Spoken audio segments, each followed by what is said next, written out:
Hey guys, my name is Yaz Shakfa and this is Vtec for a Dummy. So Vtec stands for Variable Valve Timing and Lifting Electronic Control. And to explain Vtec, I kind of have to explain the internal combustion engine. So let's get started. So if you've ever heard about like a 4-cylinder or a V6 or a V8, all that means is the amount of cylinders a car has. And that's where the power is being made.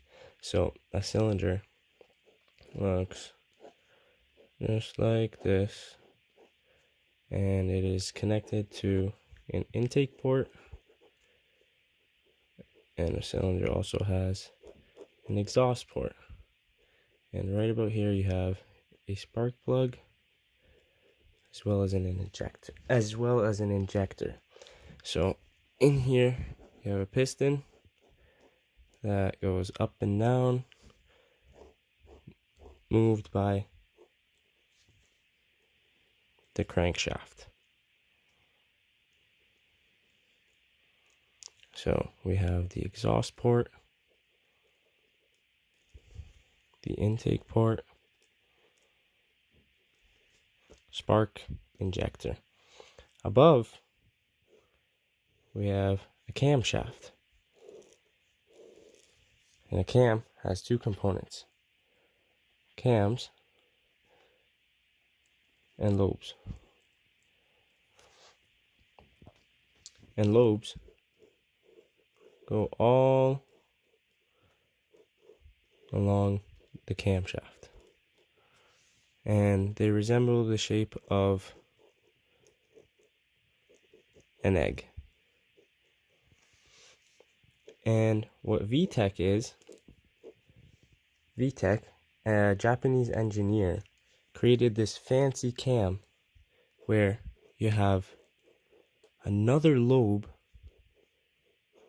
in between these two that run all along, that is only active after 4,000 RPM.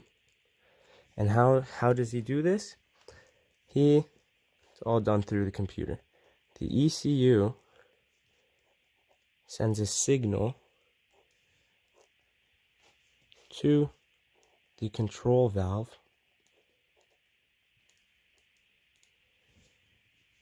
that enables a locking mechanism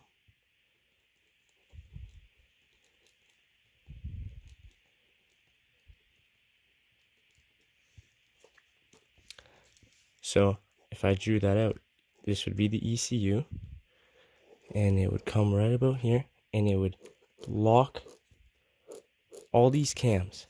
And so how an engine works is each lobe has a connecting rod. This as well is your connecting rod. As the cam rotates with its angular momentum, it provides this connecting rod with a vertical displacement. This goes right on top of here. So air goes in, the piston moves up, it compresses, the injectors spray gas, the spark ignites, a combustion happens, and it leaves through the exhaust. So what could you imagine if you had a bigger lobe? The vertical displacement of the connecting rod will be much greater, allowing for more air to go in, allowing for a higher compression ratio, allowing for more power. And why he does this after, why this is good after 4,000 RPM is because this shape of the lobe would not be ideal at low RPM rates, because at low RPM rates, the rate of this valve moving up and down is really slow. If it is out for longer, the combustion ratio would not be really great or efficient. So if it's enabled at 4,000 RPM, and that is exactly when that is the ideal time for extra power.